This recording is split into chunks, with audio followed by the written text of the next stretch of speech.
L'affaire Pavel Durov, initiée par la justice française il y a quelques semaines, fait couler beaucoup d'encre dans le monde informatique et ailleurs. Pourquoi? Parce que c'est un appel à la réflexion sur la responsabilité des plateformes en ligne, sur les pouvoirs des autorités judiciaires à poursuivre des informations dans le cadre d'enquêtes pénales, et enfin sur la mise en cause pour la première fois dans ses proportions de la responsabilité pénale d'un dirigeant d'une telle plateforme.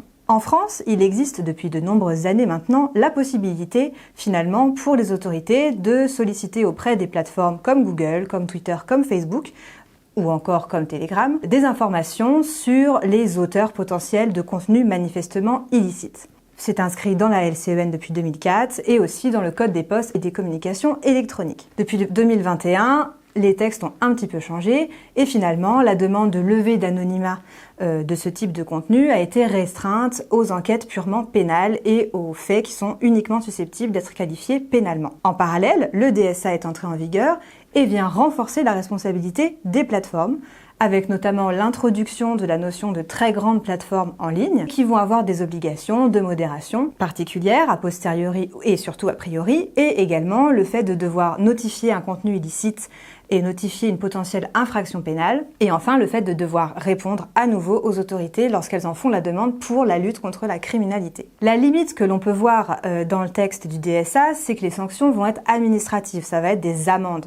Ici, la justice française, elle va plus loin puisqu'elle s'appuie sur le code pénal pour aller chercher la responsabilité personnelle et pénale de Pavel Durov en tant que dirigeant d'un service de plateforme en ligne. Mais sur quel fondement, me direz-vous? Eh bien, sur le fondement d'un nouvel article du code pénal, l'article 323-3-2, qui va permettre de condamner une personne lorsqu'elle propose un service de plateforme en ligne et qu'elle permet sciemment la facilitation du partage de contenus manifestement illicites. Il y a deux parties dans cet article qui nous intéressent et qui vont potentiellement faire obstacle à la condamnation de Pavel Durov par la justice française. D'abord, cette notion de plateforme en ligne. L'article renvoie au DSA pour cette définition.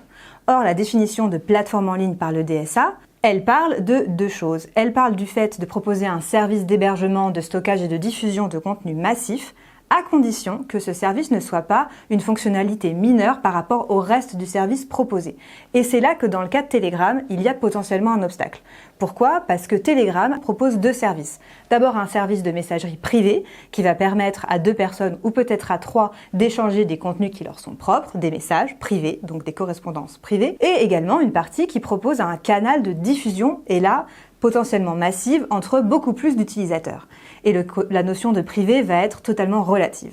Or, si on se base sur le DSA, la partie correspondance privée n'est pas censée être concernée par l'implication de Pavel Durov.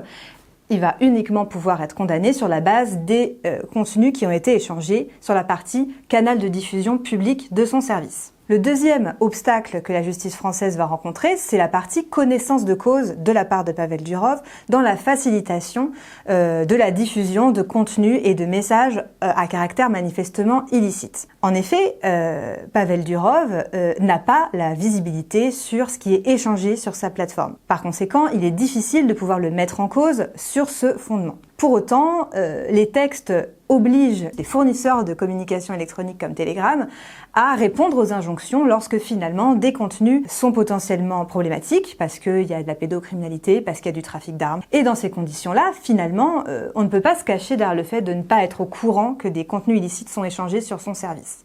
Et c'est là finalement où tout se joue. Pavel Durov s'est toujours présenté comme un fervent défenseur de la confidentialité des échanges qui ont lieu sur sa plateforme, à des fins potentiellement politiques, mais surtout pour proposer une sécurité des échanges et un petit truc en plus finalement par rapport à d'autres services comme Signal ou comme WhatsApp, même si finalement on peut toujours remettre en cause cette notion. Pour autant, effectivement, face à la justice française, et sont visibles, ou en tout cas soupçonnés refus d'avoir coopéré dans le cadre d'enquête pénale, il va pouvoir potentiellement se retrouver condamné par les juridictions.